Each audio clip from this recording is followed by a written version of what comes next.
స్వరూప. ఏ ఊరు నుంచి వచ్చి? రావుల పట్ల. మీకు రైతు బంధు పడిందా మొన్న? రైతు బంధు మొన్న పడ్డది. ఒకసారికి సార్ అన్నే పడ్డది. మొన్న పడ్డది 2 సార్లు రాలేదు, సార్ పడ్డది. వాటిలో కొనుగోలు మంచిగా జరిగిందా? ఏమున్నాయి మస్తు తిప్పలు ఇబ్బంది వడ్ల గురించి. మొన్న పోయినాయి వడ్లు. 4,000 ఇస్తా అన్నాడు, ఇస్తున్నాడా? ఎక్కడి 4,000 లేవు, 4,500. యూరియా 2 బస్తాలు ఇస్తా అంటాడు కదా ఎకరానికి. దానికి మస్తు ఇబ్బంది అవుతుంది. సాగుతుందా? ఎకరానికి 2 బస్తాలు ఏం సరిపోతావు మాకు? 4 ఎకరాలు పొలానికి. ఎకరానికి 4 సంచులు కాలేదు, 2 సంచులు ఇస్తే ఏం సరిపోతాయి? అంతేనా?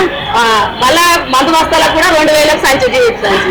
ఇదే రైతుల ఫ్రీ బస్ వాడుతుండ్రా మీరు? మంచి అనిపిస్తుందా ఫ్రీ బస్ వల్ల? ఫ్రీ బస్ వాడేమో కానీ జనం వేసుకున్నది, అది ఏం లాభం లేదు. ఎవరన్నా నెలకొకసారి వాడామన్నా చదవలేదు. కేసీఆర్ ప్రభుత్వం బాగుందా, ఇప్పటి ప్రభుత్వం రేవంత్ రెడ్డి ప్రభుత్వం బాగుందా? ప్రభుత్వం మంచిగా ఉంది. అంతేనా? ఎందుకు అట్లా అంటుండ్రు? ఎందుకు అట్లా అంటారంటే ఎక్కడన్నా ఓదాం చేద్దామన్నా కూడా ఫుల్ మంది. ఏడ నగలు పోతాయి, ఏ మందిలో చచ్చిపోదామని బస్సులలో పోతే భయం. దొంగల భయం ఎక్కువైంది. అంతేనా? చాలా ఇబ్బంది. పంటలు మంచిగా వండుతున్నాయా? మరి నీళ్ళు వస్తున్నాయా సరిగా?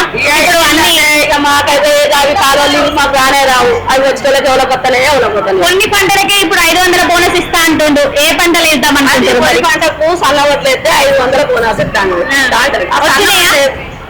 వస్తాయి ఒత్తుడు కానీ ఏం వస్తున్నాయి? అవికి ఏం లాభం ఉంటుంది?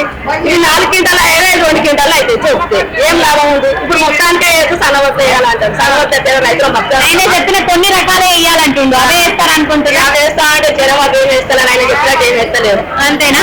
చూడని కొనం ఎట్లా కానీ ఆడపిల్లలు మీ కోడళ్ళకి వాళ్ళకు 2,500 ఇస్తా అన్నాడు కదా, ఇస్తుందా?